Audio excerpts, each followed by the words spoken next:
I'm like super, super excited. So I want to give you guys some backstory as well in terms of like the idea behind legacy talks and what we're hoping to achieve. So really like I wanted to create something which legacy talks that is it was created because I kept having really powerful conversations behind closed doors, right? Whether it's be a phone call, someone you meet in person at a coffee shop, with investors, entrepreneurs, advisors, everyday people who was building something meaningful. And then I realized like these conversations shouldn't be private. Like there's so many people that could truly benefit from these conversations. So this series really was, we're going to be pulling back the curtains. We're not just talking about money or the people, we're talking about the people behind it. And the good thing, a lot of you guys know me mainly for real estate. So a lot of our guests, they're not affiliated with real estate. So we're going to be getting a different perspective, but we're also going to show how each guest, their vision, what they've done, and what their goal is tied into, even if you're in the real estate space. So we're going to be sharing stories, lessons, mistakes, and the legacy everyone is trying to build, because we tend to throw around the word legacy all the time. We throw around the word wealth all the time. So each week we'll be sitting down with entrepreneurs, professionals, and investors from all walks of life to honestly talk about wealth, to talk about leadership, faith, business, and the long game that we all talk about. And the name of the show, Legacy. So let's dive into it. Today, our first guest is somebody that I truly am excited to introduce. She's a powerhouse in the world of wealth building, leadership, community impact. She's an investment advisor and enterprise consultant with Freedom Financial Consulting. And this is where she focuses on helping families build financial security by investing in people, not just their money, right? So she has a very different perspective, which I'm super excited for her to share. Her expertise spans wealth preservation, multi-generational planning, retirement strategies, asset management, and leadership. And she brings so much wisdom and authenticity into every room she steps in. Okay. So guys, please help me to welcome the incredible Natalie Freeman to the first show. I was back there doing my dance, girl, because you were singing all my buzzwords, wealth management, legacy, Listen, all the let's G. go. Listen, I'm super excited to have you on here just sharing. I met Natalie through the Tampa Bay Chamber of Commerce, and we connected there. We also connected through the MBA program, which we are also a part of. So that is very interesting. She is a wealth of knowledge, right? But I'm going to just stop talking and, like I'm going to just let her dive in. So, Natalie, before we dive into your brilliance you bring to the world of the financial world, let's go back for a moment, because you've been in finance since the age of 17. You've grown into a respected investment advisor and you've added leadership, ministry, community work along the way. What first really sparked your passion for financial empowerment? Yeah, so let me first say before I answer the question, thank you so much for having me being the first guest on the podcast.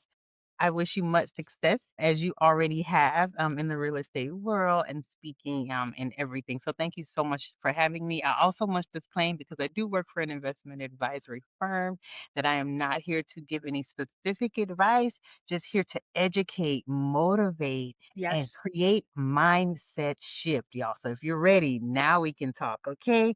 So Exactly. what got me all excited about financial empowerment? It was just honestly the environment that surrounded me. I did start when I was 17 years old. Yeah, yes, yeah, right out of high school. I was immersed into a program that really wanted to align us with what we wanted to be when we grew up. So in my church, they partnered me with the administrator and I was the fiscal assistant. But what was the cool thing about my church at the time though? They were all about economic empowerment for the Mhm. community. So what do I mean by that? They meant that we were going to use the resources from the church to build the community. So they took the offerings and the tithe from the church, they bought a city block. And from that block, they began to stacked businesses on it. So we had a one time we had a restaurant, we had a vision care center, we had a senior health facility, and that was just so amazing to me. I was like, "Oh my goodness, people hear so many bad things about the church. Oh, the pastor's using the money. He's going to run away with the money. He's got a jet." All these things. But I saw a different paradigm. I saw a different narrative. They were Mhm. using the money to create wealth that would go back into the church that would help the people. And so to me, that was just amazing, and it really sparked something in Your me. interest. Oh, that is like, I feel like that usually help us figure out our why, and maybe that light bulb moment to be like, you know what? This is really something that I want to do.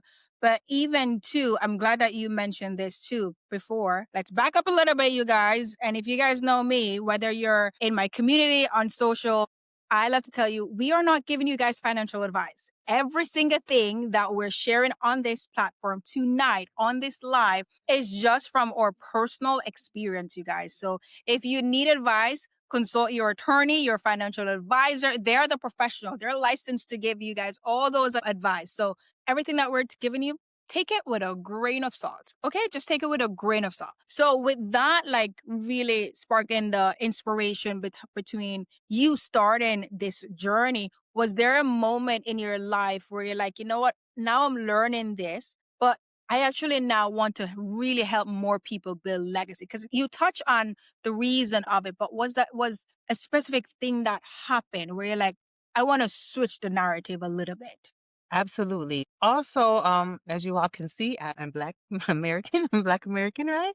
So in that community, there were just some negative Mhm. narratives, if you will. One that that we didn't have enough savings. Over 50% don't have $1,000 in Mm. their bank account, Yeah. or you would never see financial advisors in our communities, right? You saw preachers, you saw doctors, lawyers, and you saw some of the other professions, educators, but no financial professionals.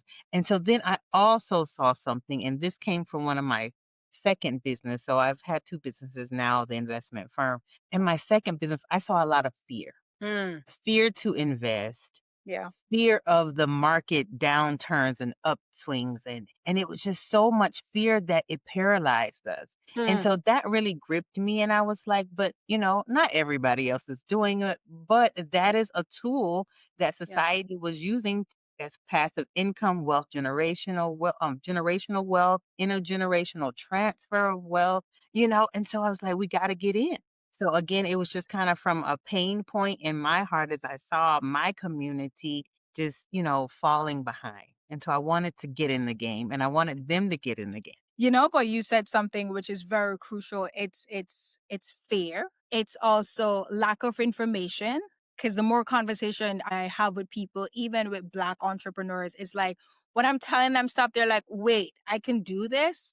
I didn't know I could do this." And then because maybe I'm in the space already and I have the information, I'm like, I thought everyone knows these things. Yeah. But as you said, like a lot of people truly, they don't have access to the information. They don't know where to even start, but they're also scared, which brings me to my next question is that a lot of people really feel intimidated by investment advisors, right? Or think advisors are only for wealthy people, but you approach it differently because your focus is mainly how can I invest in you first to help you to get to that goal. You mentioned fear, but what other big misconception people have about building wealth or even just working with a financial advisor? I got two. You ready? I'm going to give you the top two. As you said, the first one is you got to be wealthy to have a Mhm. wealth advisor. Well, Yeah. how do you build wealth without the help of a professional? It's literally about average 65%, 75% um, rate of Mhm. completion of a goal or achieving a goal if you have a professional to work with you. So, not just financial program advisors, but people who are trying to lose weight, athletes who are trying to win medals, right? Win games. The same with financial advisors. So, why wouldn't you partner with someone who can get you there? Why not partner with somebody who can educate you, motivate you, hold you accountable to the goal, especially if you have a greater chance of, success? So that's Yeah. the first thing. I gotta be wealthy, but you gotta if you need a roadmap, right? You need a roadmap to get there that financial professional is at. So that's the first thing. One, people are just, they're thinking I gotta be wealthy to to build wealth. It's like I gotta clean my house first before I call the Yes. housekeeper. Like, come on, y'all. Like, you're paying good money. Go ahead and just leave that bed I kept. Let them do it. And then the Yeah. second thing is I have time. Nah, don't we? I'll invest when? I'll Yes. invest when I get to this certain income level. 65 is so far away. I'm Yeah. just 35. Look, you blink, you cough, you sneeze, you're at 65. Okay. Yeah. So that is really I think number one, even before being wealthy or thinking I need to be wealthy to have a wealth advisor, it's time. It's time. People Yeah. think they have time, and that is the magic, y'all, between in investing, the time value of money, it's really the time. It's really not the rate of return. You can start sooner, Yeah. invest a smaller amount, and amass wealth because of the time. You know what? And that's me, honestly, where I just think that I need to have a certain wealth to engage with an investment advisor. Like I need to have a certain amount of money saved up, a certain amount of assets. But as you said, that's a perfect example. If you want to lose weight, you get a personal trainer. When you want to elevate, like you get a coach. Why not get an investment advisor? That's a good perspective, which can you clarify as well? Because we just had this conversation. What is the difference between a financial advisor and an investment advisor? Oh, good. That's a great question. So they both advise, right? Make recommendations to help someone reach a goal.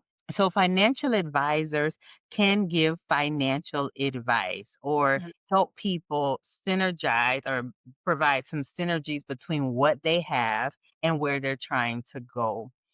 And so they can give it the advice that regards your finances in some degree. While an Yeah. investment advisor is usually licensed not only to give the recommendation, which does require a license, but also is licensed to help you broker stocks or invest in products that can help you reach the goal. So I am, in fact, licensed to give advice, Mhm. but I'm also licensed to broker stock, to help you get a life insurance plan, to help you invest in mutual funds or different vehicles that'll help you reach the goal. Okay. Thanks for clarifying that because I know a lot of people would think about like use them interchangeably, think it's the same. That's the first thing. Secondly, we'll also think that I can do stocks myself. I can do whole life insurance policy myself. I can do all of these things myself. The reality is, yes, you can, but with an advisor, it's more of a strategy. And because it's a long term planning, they'll help to keep you on track, which is needed. Just as Right. if you are an entrepreneur as well, you have a bookkeeper, an accountant, you have a team to guide you along the way. So, and I Uh, think this is something that is needed, especially if we all want to build a legacy. Like we hear yes. all these powerful stories. It's you got to put these things in place. So let me jump in there just like because that is the biggest thing I get. Oh, I can do it myself. Yeah. And you can go buy your own house. You can go invest in real estate. You can even do your own root canal if you want to, but Yeah. should you? Are you aware of the pros and cons of each decision that you're going to make? I Yeah. love when people say, "Oh, I'm investing well and my return is XYZ." I said, Hmm. "Do you feel comfortable enough to advise yourself when the market is down, when Ooh. your account is down 20%, y'all, which is a Yeah. bear market?" Are you comfortable with your decision making during times of crisis when you're emotionally tied to the Yeah. investment? And that's what I ask people. Hey, if you can go with it. But the wealthy, the savvy have a dream team, y'all. And that's what makes the difference between, the investors and the champions. Because there's Yeah. only 24 hours in a day. And I rather spend my time doing the things that I am passionate about and good at and Yeah. leave the other things to the other people who are passionate about it. And you're so right about that because with the space that I'm in, and I'm always raising capital from investors. And some of my investors as well, I can present them an opportunity. And it's always, let me go talk to my financial advisor. Let me go talk to my investment advisor first. And then when you try to get to persons who are cutting even bigger checks, they do have that person that is guiding their investment strategies, because at the end of the day, what I've realized, they want to stick to a plan. They have a plan to get to that legacy. Absolutely. But here's Does my it tie into your plan? You could it be ties in. off road. Listen, but You could be off road when it comes to the strategy. Be like, oh my goodness, it sounds good, but is it tied to your mission? Is it tied to your purpose? yes. You But know? even with that too, like I would think that, okay, I need to be wealthy. Like what I've seen is most persons who have an investment advisor, again, they have a certain amount of assets. They have a certain level of net worth, right? So they have that person. But for the person who they either feel embarrassed or they feel like they're behind financially, or I'm making less than six figures, right? Where do you recommend that they start from? Like if someone like that walk into your office or reach out to you on social media and be like, okay, I'm not there yet. How do I start? Great question. Great question. So let me answer your question with a question. Okay.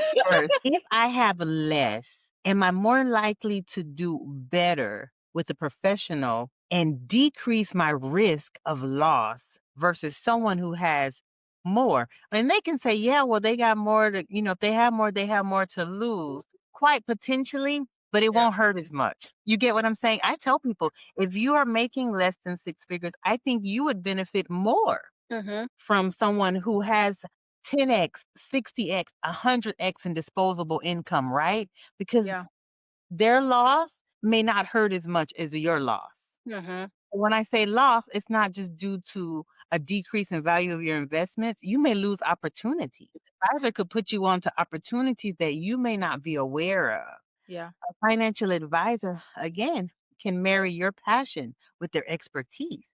Mm-hmm. You know? And so where would someone get started less than six figures? And again, y'all, this is not advice. Nice. These are just thoughts that you to consider.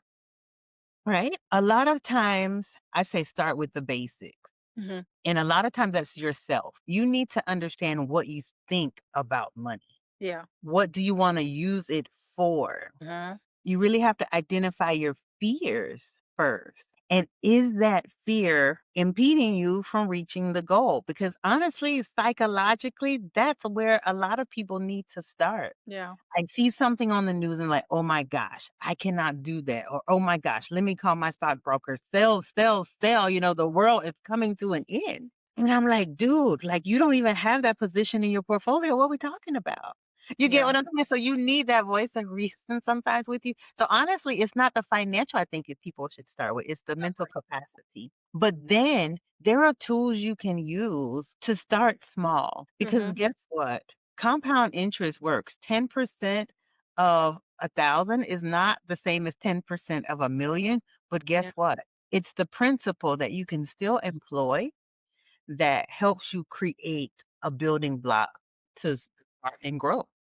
And I'm glad that you Now, mentioned, what you have, just use that. can you expound on that a little bit more? Because people hear compound interest or start now, but again, they're like, but I only have $100. That can't Okay. do nothing. So I'm not even gonna start. I'm gonna wait until I have 50,000 or 100,000. Like, Okay. what would you say to someone who has that mindset? Yes, I love it. Do we know any people that own sports teams? Now, Own y'all. sports team? Yes. Oh no.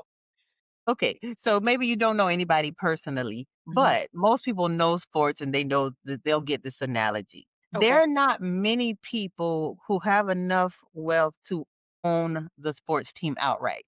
They have fractional shares, right? They have partners. Everybody doesn't, and everybody has their percentage 10% owner, 20% owner, and it creates the 100% ownership of the team. Yeah. The same with investments. Say I only have 100%. You can buy a fractional share Mm. of an investment and Ooh. you can allow it to grow in such a manner that when you have more, then you can do more, with it. You can further diversify and all those kind of things. But you just start with what you have and you Mm, allow it to grow. And then when it makes that 2%, you got $102. You say yippee. You don't eat the seed. And when I'm at speaking engagement and they bring me in, I usually have visuals. And one of the visuals I have are the seeds. yeah. A lot of times we don't have generational wealth because we eat the seed.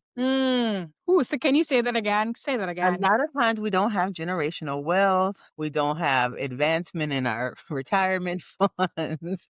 We don't have you know, uh, in our play investment funds because we eat the seed like, oh my gosh, it grew $2, it grew $2,000, it grew $25,000, and we take it out immediately and we eat it. Yeah. We go buy a Louis Vuitton or we go to Bali or the things that we do because we love it. Yeah. Nothing wrong with the y'all. Work hard, play hard. Yeah. I'm a big proponent. But for some pots, you just gotta let it sit and grow. I tell people all the time, like we are not deep frying up in here. This is all crock pot cooking, okay? You gotta let it simmer. You gotta let it simmer. And going back to the original analogy, if you put the seed in the ground, one seed, it can sprout a tree that has many fruit. Yeah. Not just one orange. You plant an orange seed in the ground, the tree is going to sprout, but it's going to have oranges. That's the Mm-hmm. compounding effect of interest. But if we take one orange and we eat the fruit, and then we gulp the seeds down, and that That's sounds gonna weird, start but that's over. what we do, y'all. If we take a fruit and we eat all the seeds too, we don't have anything to replant. To Mm-hmm. and if you want to get that tree with many oranges, you have to plant the Yeah. seed and leave it until it sprouts. I'm so And then glad you that have many oranges, and then you can take from 'em. Okay? that's like a perfect analogy because this is something I hear get thrown around so many times. Oh, I want to build generational wealth. But I've had so many conversations, and I'm going to just put that like with people that look like me, Black people, right? And they will talk about, I'm building generational wealth. Or I'm breaking that curse. Yes, we get the breaking the curse portion of it. But what you just said with building, like you have to plant that seed, but when you start seeing it grow, don't eat it Don't eat it. because you have to start over, right? And that's the thing. I think people miss that portion of it Yes. is the building part over time when you're building wealth for the next generation and your family is building. So which I want to ask you now, like how apart from not eating the oranges, Don't eat the oranges until you have more than one orange. You listen, got 3 oranges. Eat listen, 1, take now 2. we need to draw the brakes and stop, right? From eating the orange. What else can we truly do if our families are earning less than six figures to really build generational wealth? And I'll throw some things out there that I'm Yes, personally doing, right? I got Where I gotcha, I'm I know. setting up things, a retirement, in my I got retirement Here we go. account, a retirement account like funds for my brother. He's less than 18. They have like Mhm, 529. mhm. Yes, we do real estate and have assets, but there are other things that you can do. So what else can persons truly what like give me some things Okay. that really do? Most of us work. I don't care your wage, I don't care your net worth. Mhm. Most of us work. Most of us who work have a 401k. Yeah. Or a retirement plan at the business. How about that? At the Mm. place we work, employer retirement plan. People are going to be like, that's not wealth building. Yes, it is. Why? And this is also the secret. Remember, I told you time is a secret to grow well? Automation is also the secret to grow well. Ooh. A lot of times we won't start an investment account outside of our job because we're like, oh, it's going to take money that I don't have. But guess what? From your paycheck, they're already automating 2 things at least. Uh, The payroll taxes, because they know you won't pay them, and your 401k savings. Like, there's even a mandate, I think now that was, just passed recently too through the big beautiful bill, one big beautiful bill is what they're calling it, so that they were pretty much mandating people or your employer to help you put that away because they know people aren't doing it. Yeah. Okay, so this is the thing though, y'all. They're like, "Well, why is that a generational wealth builder?" One, because it's automated. It's coming out of every paycheck. You're not gonna miss it. Go ahead and live on the rest. Let them take your taxes and let them take your retirement money. Why? Because when you put that money away into an employer retirement plan, it's being invested. Most Yeah. people don't realize that's an investment that you already have, and most of us have one. You put that in, it's being invested. Guess what? That compound interest is just churning and it's growing and it's getting bigger. Is it going to fluctuate? Yes, y'all. It's like weight loss, okay? You get with the trainer, you want to lose 10 pounds, but before you get to the whole 10, you lose two, you gain one, you lose three, you lose a half of one, right? So just go with the flow, right? This is aggregate. I love it. So, but everybody, I won't say everybody, most working class people, right? Because we're not talking about the millionaires or the uber wealthy, but everybody, lower middle class and under six figures, has a employer retirement plan. Put that money away. Don't touch it. Act like it doesn't exist. Because when you get to a certain age, you can begin to pull from those compounded savings and you can begin to do different things Thank- with them. But for now, just let it sit and cook. Yeah. And everybody has that. And the earlier you start, Hmm. the greater the chance will be that it is going to grow to Yeah. something amazing. So 18-year-old, when you first start working, put something away. It doesn't have to be the max, y'all. We can do like 26,000 a year in your savings now. If you can't start there, start small. Hmm. You know, Yeah. start with a few $100s. It doesn't matter because if you start earlier, you have to save less and it'll Yes. grow It over was good. time. Okay. So that's something that everybody can literally start today. They're like, oh, I can't afford to live off of. You can't afford not You to. can listen. All the You're gonna things be that I working there till you 90. like you know? wish I knew so many of these things when I just got to the US. Of course, like I did not grow up with a system. A lot of things I had to figure it out on my own. But I Yes. still wish that I knew about these things 3 years ago, 4 years ago, even when I started working to put money aside, because we think that to save, you just only put money in your saving account. Or like me when I just started, you can save yourself through wealth. But you Yes. can't. Hmm. You literally can, which even brings me to my point of view as well, like, or my next question rather. I'm an entrepreneur. Most of my audience are also self-employed, right?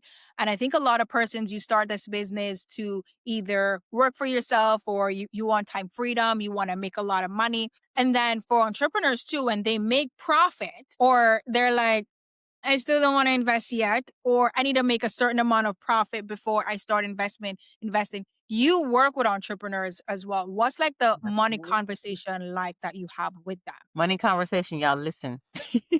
Listen close right now. them? Yes, all of us are in business to make money and make more money, more money, more money. Your systems, though, bad systems in your business will not only kill the business, it will kill your legacy.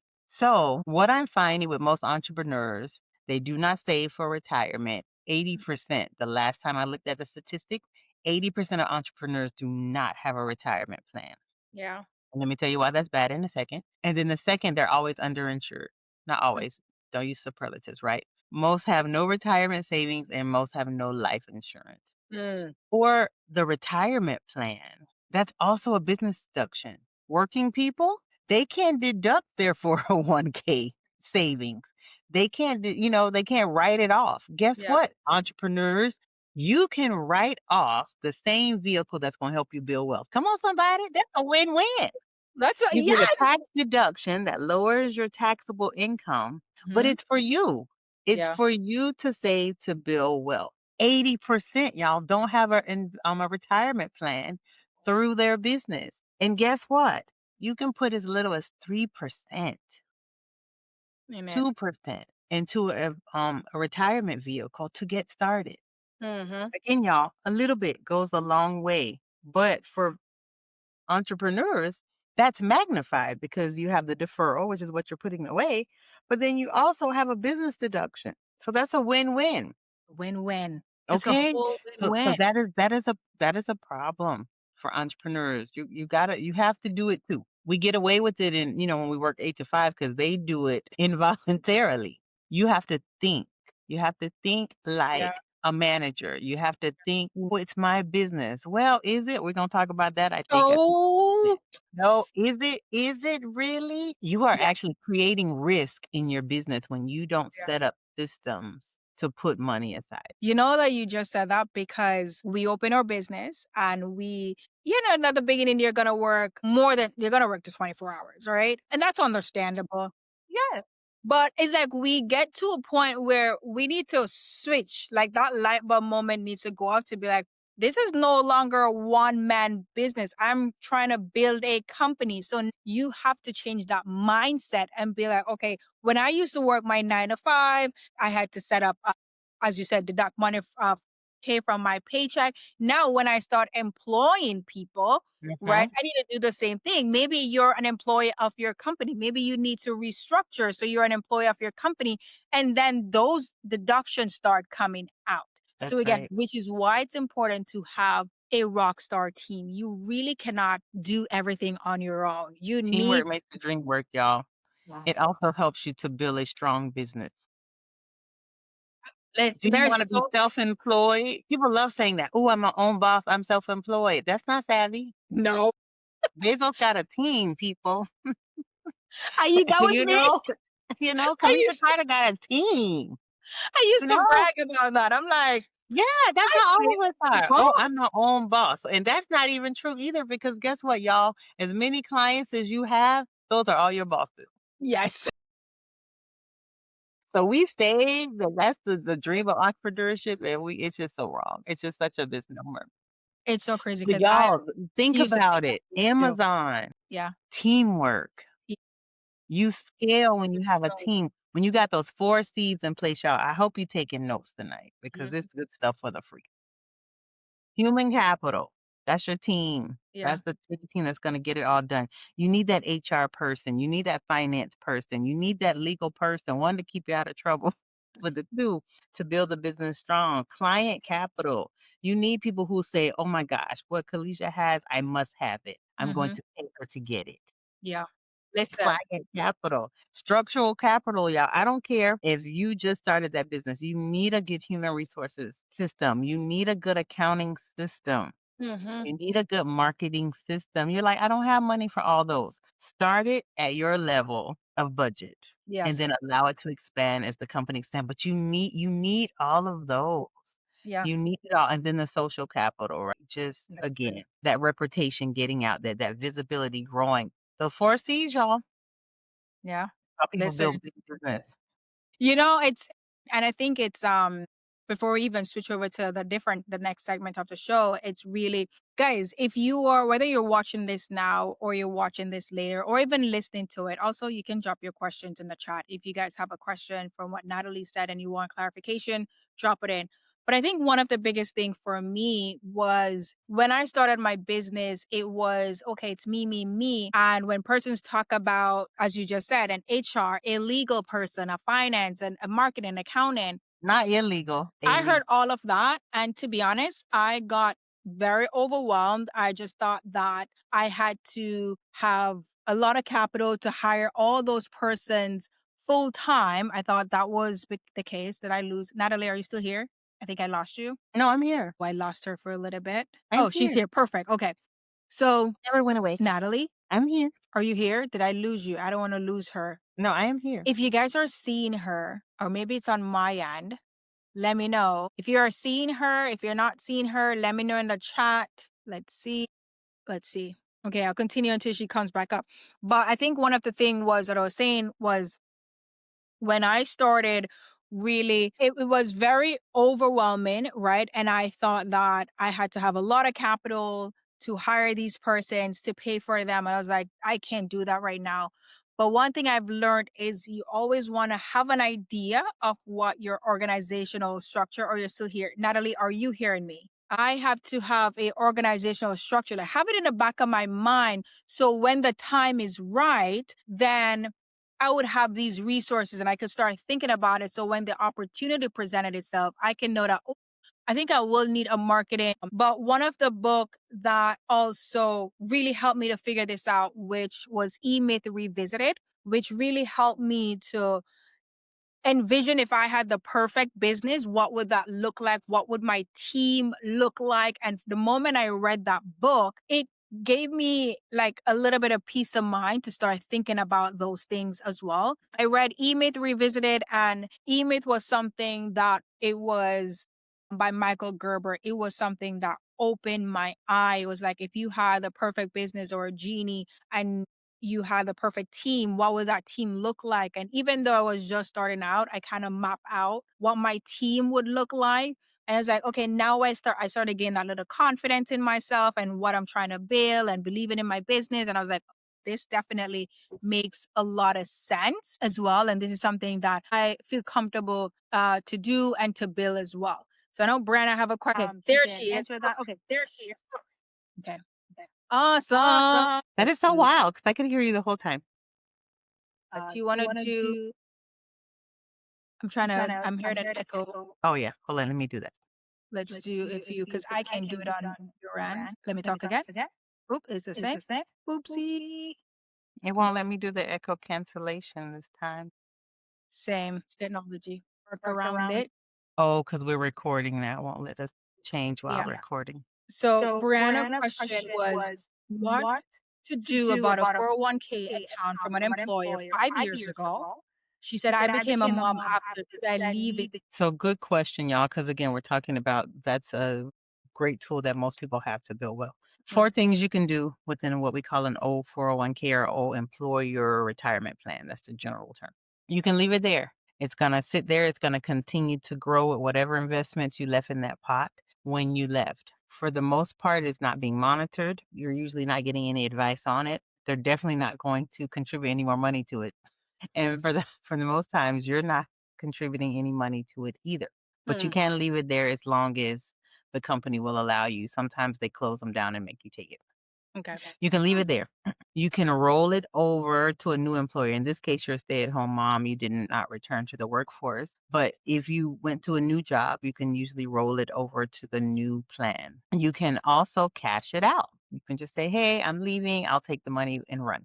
If you are not 59 and a half, you will then be taxed on that money. And then you'll be taxed on it anyway. If you're not 59 and a half, you will pay an extra penalty because you're using retirement money before retirement time. Y'all keep that in mind. When you use retirement money before retirement time, there's usually a penalty. And then the fourth is you can roll it over into an outside investment firm that is not tied to your employer. So you can have a financial advisor to help you manage that money. So those are the four things that you can usually do with that money. Great question. I Brianna. hope it's helped. Drop it in the chat if it was. Okay. So I want to switch the segment a little bit. Got echo it. Is are you still hearing it too? Yeah, because we're Let us see. Okay, there you go. So I know what I'm gonna do. All right. So one of the things is that a lot of the listeners as well, like a lot of my listeners, they have financial advisors, or maybe they are also thinking of investing, right? But they do have their financial advisor or investment advisor. Let's use both words, right? Because everyone has different things. So we're gonna use both words, right? And a lot of persons look on real estate investment as a form of alternative investment, and some they're already doing it. But for those who are not, right?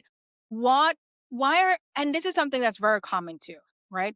Why is it so many financial advisors or even investment advisors are hesitant when it comes on to alternative investment for their clients? Because I see that's very common. so great question. And again, y'all, this is just for consideration. This is not all investment firms. This is not all investment advisors. It's not all financial advisors. Number one, you simply don't know. Historically, if you didn't have a security that was backed by real estate, you just did not know how they operated.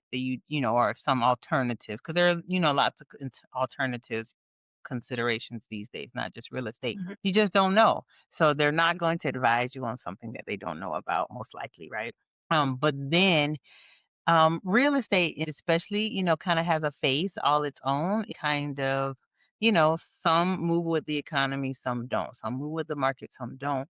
And so, just because it just wasn't, no, it just wasn't a part of the normal portfolio. Mhm. And honestly, we'll just stick with those two. I think that those are some of the main ones. Just they don't know, or just that because the way it moved. But now it is more common, it is more prevalent, and you can use it as a part of your diversity play. Right? We all hear that word diversity, y'all. And it doesn't mean like having money all over the place, at this investment advisor and this, because you don't even know how, you may end up paying more because you have more money everywhere. But We're talking about asset classes. When we're talking about diversity, you want to have diversity in your asset classes. So that could be stocks, that could be real estate, that could be even cryptocurrencies and those kind of things. So different asset classes move different. They have a different risk profile. They have different rates of returns. And so, you can mix and match according to your unique preference to create, not just wealth, but just create an appreciation of your asset, right? So I caution people about that all the time. I call it water cooler talk. And I started that term when I used to do taxes because people be like, I got $1 refund check, like, and then, the people run to you like, "Oh, you got that for her? Let me get that Mm, for me too." And I'm like, "Well, hold on. Do you have kids?" "Well, no." "Do you have a business?" "Well, no." "Do you give anything to charity?" "Well, no." Then you yeah. you may not have those same opportunities, And a lot of people don't have the same risk profile. Because even people will come to me and like, "What are you invested in?" And I usually don't tell people because you may not have the same risk tolerance. I can stand for it to go up this much or drop this much, and it doesn't move me. I'm gonna go and sleep, roll over, and snore. But you may be up biting your nails, calling your investment advisor again, sell, sell. So you have to know how much risk you can stand, but also how much you should stand because some people don't take enough risk in order for it to grow to reach their goals. Some people take too little risk and then they're going to have a problem, because it grows, but not as much as they needed it to. So that's the difference between risk tolerance and risk capacity. So even with that too, like I think you have some persons where their advisors, I'm just going to use the word advisor in this case, will be like, Yes. no, stay away from that asset class, as you call it. Don't do this. But sometimes they're very passionate about that asset class where they're really excited about it. How can they navigate that conversation or like conducting due diligence or safeguards they can truly put in place because maybe they've done their research as well, but trying to convince their advisor that, hey, I think this is something that we really need to consider. So again, that is a very great question. Interviewing your advisor, just like you would interview your doctor, interview your lawyer, it is important that you ask them those questions. What are your philosophies? How long have you been in the industry? What is your knowledge about X, Y, Z, ABC? But then also the firm that they work for. People think, I'm going to, you know, Kalisha Carter firm because I've heard about it on TV. Well, guess what? Some of them may not do certain investments. And so Yeah. it's very important that you know not only the profile of the professional, the financial professional that you're using, you Yeah. should also know the mission of the advising company or the brokerage firm that you're using because they're not really all created equal. Some That's do true. different things, some invest in different things, some, have a specialty. Hmm. And so those are very important questions to ask when you are going, to an investment firm. What's your specialty? How long have you been around? And those will help you know because Hmm. again, it's like a relationship, y'all. Y'all know in dating, right? It's a man is not just a man, not a man. You need to know where he's Yeah. from. We need to know what he likes. How did he treat his mama? All these things you need to know. You got to do the interview. So that's the same, y'all, with investment advisories too. You have to do the interview, and then based on your values, Hmm. based on your goals, is where you should land because it is very much a relationship. And you could get into a situationship.